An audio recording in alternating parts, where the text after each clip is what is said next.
नेमकं झालं काय होतं माहिती आहे का, आमच्या क्लिनिकमध्ये एक पेशंट आली होती आणि तिने जी ज्वेलरी घातली होती ना, ते मंगळसूत्र वगैरे आणि दुसरं एक नेकलेस होतं तिचं. तर ते ज्वेलरी मला आणि दुसऱ्याच्या आमचे स्टाफ वगैरे सगळेजण होते, त्या सगळ्यांनाच खूप आवडलं. त्याचं फिनिशिंग वगैरे खूप छान. मग ते शॉप आम्ही तिच्याकडून ॲड्रेस वगैरे घेतला होता आणि आम्ही ठरवलं होतं तिकडे जायचं. आणि आज नेमकी होती सुट्टीचा दिवस होता, तर म्हणून मी आणि मॅडमनी ठरवलं की आम्हाला त्या शॉपमध्ये जायचं आहे. आता ते शॉप होतं पुण्यामध्ये हिंजवडीला, तर आम्हाला तिकडे जायचं होतं आणि म्हणून आम्ही निघालो होतो. मग मी आणि मॅम निघालो, तर आता आम्ही पोहोचलो आहे वाकडमध्ये. वाकडवरून आता जायचं होतं हिंजवडीला. PMTचा प्रवास म्हणजे PMTने आम्ही जायचं ठरवलं होतं. कारण आता आज सुट्टी आहे, त्यामुळे अचानकच आम्ही म्हटलं. आणि कधी-कधी आपण हे काही गोष्टी ना खूपच जास्तच मनावर घेतो. आज तसंच झालं. कारण मी एकटी असल्यावर एवढा विचार नाही करत, पण सगळेजण म्हणजे दुसऱ्या माझ्या फ्रेंड्स वगैरे होत्या, मॅम होत्या. मग त्यांनी म्हटलं होतं की नाही, काही करून आपल्याला जायचं आहे. आणि त्यांना ती ज्वेलरी, मंगळसूत्र वगैरे तिचं जे होतं ना खूप आवडलं होतं.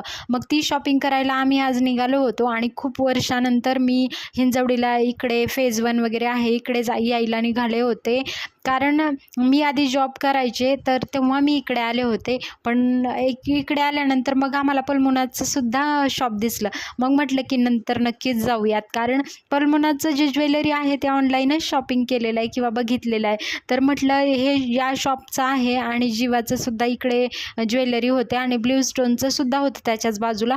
खूप सुंदर ज्वेलरी असतात. म्हटलं ते नंतर बघूयात. आणि आम्ही आलो होतो इकडे. तर ग्रँड हाय स्ट्रीट म्हणून हे लोकेशन होतं आणि याच लोकेशनवरती त्या ज्वेलरीज होत्या.